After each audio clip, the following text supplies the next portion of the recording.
সালামু আলাইকুম। প্রত্যেকটা মুসলমানের ইচ্ছা কাবাঘর ঘুরে দেখা, কাবাঘর নিজ চোখে দেখা। তো আলহামদুলিল্লাহ আজকে আমার সেই দিন চলে আসছে। সৌদি আরবে আসার ইচ্ছাই ছিল হচ্ছে পবিত্র মক্কা মদিনা ঘুরে দেখবো, আল্লাহর ঘর দেখবো। তো আলহামদুলিল্লাহ আমার সেই স্বপ্নটা পূরণ হয়ে গেছে। মাশাআল্লাহ আল্লাহর ঘর এত সুন্দর। এখানে আসার পরে মনের ভিতর এত পরিমাণে শান্তি লাগতেছিল যে এই কাবা ঘরে আসে অবশ্যই সে বুঝতে পারবে।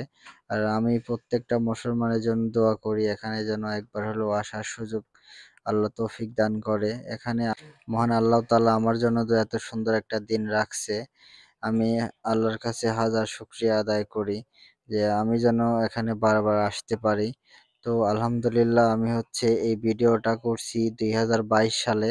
আমি যখন ১ম উমরাতে যাই, মক্কা মদিনাতে যাই তখন। তো আমি হচ্ছে ২০২৩ সালে যাইতে পারি নাই। ২৪ সালে আবার গিয়েছি।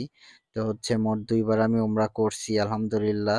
তো সামনের রমজানে আবার যাবো। মানে আর ৩ মাস পরে আবার যাবো।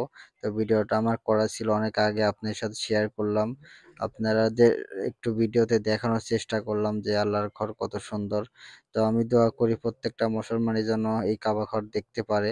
তো আলহামদুলিল্লাহ আপনারা হচ্ছে আমাদের জন্য দোয়া করবেন। আমরা যেন ভালো থাকি। সৌদি আরব প্রবাস জীবন যেন সুন্দরভাবে পার করতে পারি। এখন এটা হচ্ছে আমাদের প্রিয় নবী হযরত মুহাম্মদ সাল্লাল্লাহু আলাইহি ওয়াসাল্লাম এখানে ঘুমিয়ে আছে। এটা হচ্ছে মক্কা মদিনা। আলহামদুলিল্লাহ আমি নিজ চোখে দেখতে পেরে আসলেই অনেক ভালো লাগতেছে। তো নেক্সট টাইম ইনশাআল্লাহ আল্লাহ যেন তৌফিক দেয় আমি আবার ২০২৫ সালে আবার যাবো। আমি মনে করি সৌদি আরবে এসে আমার জীবন ধন্য। আলহামদুলিল্লাহ টাকা-পয়সা আল্লাহ কম বেশি যাই দিবে আমি কোনো আফসোস নাই। এখানে আসার পরে মক্কা মদিনা ঘুরে দেখার তৌফিক দিয়েছে আল্লাহ। এটাই অনেক কিছু। আলহামদুলিল্লাহ আমি যেন বারবার যেতে পারি সৌদি আরবে যতদিন থাকি।